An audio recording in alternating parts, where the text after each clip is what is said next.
नमस्कार, मी पंजाब डक. आज आहे 4 जून 2026. आजपासून परत एकदा शेतकऱ्याला अंदाज देणार आहे.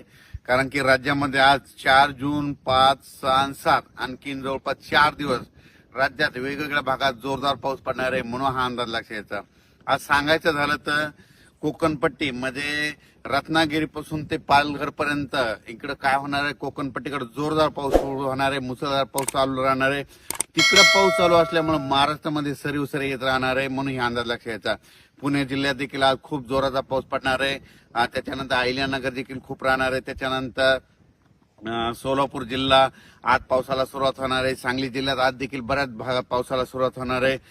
त्याच्यानंतर इकडे धाराशिव जिल्ह्यात पाऊस राहील, बीड जिल्ह्यात पाऊस राहील, परभणी जिल्ह्यात पाऊस राहील, त्याच्यानंतर नांदेड जिल्ह्यात पाऊस राहील, त्याच्यानंतर इकडे संभाजीनगर, जळगाव, धुळे, नंदुरबार, त्याच्यानंतर नाशिक सगळीकडे जोरदार पाऊस आज बरसणार आहे, म्हणून हा अंदाज लक्षात यायचा. आणि बुलढाणा, अकोला, अमरावती तिकडे देखील सगळीकडे म्हणजे राज्यात सांगायचं झालं तर आज पूर्व विदर्भ आणि पश्चिम विदर्भ 6-5-11 जिल्ह्यामध्ये म्हणजे पूर्व विदर्भात थोडा आज कमी राहील, पण पश्चिम विदर्भामध्ये मात्र अमरावती, अकोला, बुलढाणा इकडे मात्र चांगला पाऊस पडणार आहे, म्हणून अंदाज लक्षात यायचा. आणि आता सध्या पाऊस चालू देखील असेल, म्हणून हे लक्षात यायचं.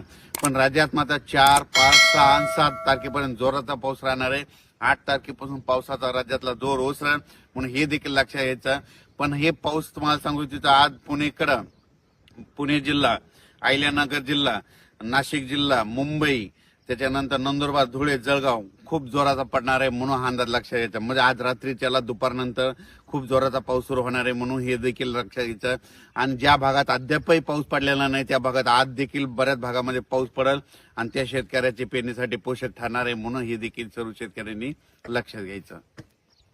त्यानंतर कोल्हापूरकडे आज खूप जोराचा पाऊस राहील. त्याच्यानंतर पुण्याकडे देखील जास्त असल्यामुळं म्हणजे कोयना धरणाचा जे कॅचमेंट आहे त्याच्यामध्ये पाऊस जास्त पडल्यामुळं कोयना धरणाच्या देखील आवक सुरुवात होईल, म्हणून हे लक्षात यायचं. इकडे निळवंडे धरण आता हे 5 दिवस खूप पाऊस, 7 तारखेपर्यंत उत्तर महाराष्ट्राकडे खूप पाऊस आहे, त्याच्यामुळे निळवंडे धरण सुद्धा भरण्याच्या मार्गावर राहील, म्हणून हे लक्षात यायचं. भंडारदरा देखील धरण भरेल, कारण की तिकडे कॅचमेंट एरियामध्ये खूप जोराचा पाऊस या 5 दिवसामध्ये पडणार आहे. आणि सध्या पाऊस चालू आहे त्याच्यामुळे तिकडे आवक सुरू झालेली आहे, म्हणून हे धरणं देखील भरून जातील, म्हणून हे देखील सर्व शेतकऱ्यांना लक्षात यायचं. नाशिक जिल्ह्यात खूप पाऊस पडणार आहे, म्हणून त्यांनी स्वतः शेतकऱ्यांनी सतर्क करायचं. म्हणजे नदीकाठचे जे शेतकरी त्यांनी आपण आपले पाळीव प्राणी नदीकाठी बांधू नये, कारण की नदीला पूर येण्याची शक्यता आहे, म्हणून ह्या 4-5 दिवस जरा काळजी घ्यावी. नाशिकला मात्र आता आजपासून जी पावसाचा जोर राहील तर 4, 5, 6, 7 ते दुटंदे मारुतीचं मंदिर आहे त्या मंदिरात मात्र त्या मारुतीला मात्र पाणी लागण, म्हणून हे लक्षात यायचं. कारण की आता वरती खूप पाऊस पडणार आहे. आज रात्रीच्याला दुपारनंतर नाशिकच्या वरच्या भागात खूप पाऊस पडणार आहे, त्याच्यामुळे आज नाशिककडे म्हणजे नद्याला चांगला पूर येण्याची शक्यता आहे. म्हणजे आज पाऊस पडल्याच्यानंतर उद्या देखील नाशिककडल्या बऱ्याच नद्या अशा चांगल्या जोरानं वाहतील, म्हणून हे लक्षात घ्यायचं. आपण आपले पाईपलाईन असेल तर तुम्ही तुमची काळजी घ्यायची. तसेच खास करून सोलापूर जिल्ह्याचे मेसेज आलेले आहेत, मित्रांचे फोन आले होते. तर सोलापूर जिल्ह्यात आज देखील पावसाला सुरुवात होणार आहे. म्हणजे इकडे जसा उत्तर महाराष्ट्राकडे पाऊस पडणार तितका जोरात तिकडे पडणार नाही, पण तिकडे ना पिकाला लागल तसा म्हणजे पडणार आहे, पेंडवा म्हणजे वावणी पडणार आहे आणि तिकडे देखील पेरण्या होणार आहे, म्हणून सोलापूर जिल्ह्यात आज चांगला पाऊस सुरू होणार आहे. सांगली जिल्ह्यात देखील आता सुरू होणार आहे, सुरू झाला देखील असेल. आटपाडी, पंढरपूर सगळीकडे आज पाऊस सुरू होईल.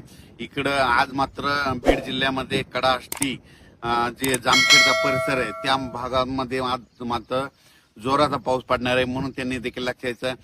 अहिल्यानगरकडे जोरात पाऊस पडणार आहे. आज अहिल्यानगरकडे जोरात पाऊस पडत असल्यामुळं बीड जिल्ह्यामध्ये देखील त्याच्या नद्या खाली पाणी येतंय, तर त्यांनी स्वतःची काळजी घ्यायची. आपण आपले पाळीव प्राणी जनावरे त्या नदीकाठी बांधू नये, कारण की काय होणार अहिल्यानगरकडे मुसळधार पाऊस पडणार आहे, त्याचं पाणी इकडे बीड जिल्ह्याकडे पाथर्डीकडे येतंय, त्याच्यामुळे त्यांनी ते देखील काळजी घ्यायची.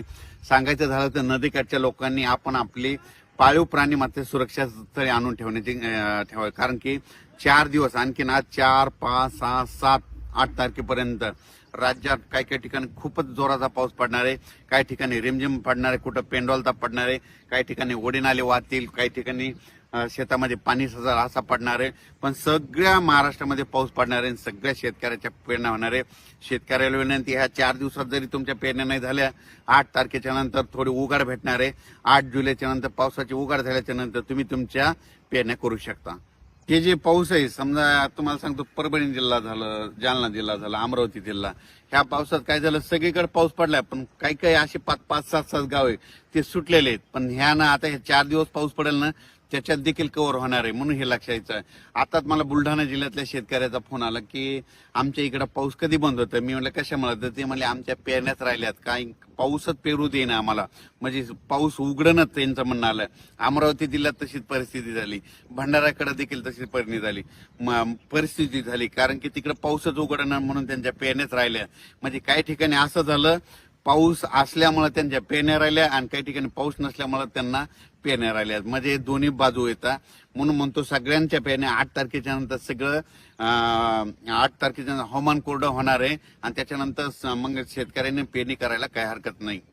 8 तारखेपर्यंत मात्र ज्या भागात पाऊस पडलेला नाही त्या भागात देखील पाऊस पडणार आहे. सगळ्या शेतकऱ्यांना पेरण्या होणार आहेत. म्हणून ही सर्व शेतकऱ्यासाठी आनंदाची बातमी. आणि ज्यांच्या पाऊस पडत असल्यामुळे पेरण्या लांबल्यात त्यांच्या देखील 8 तारखेच्या नंतर पेरण्या होणार आहे. म्हणून त्यांच्यासाठी आनंदाची बातमी. धन्यवाद.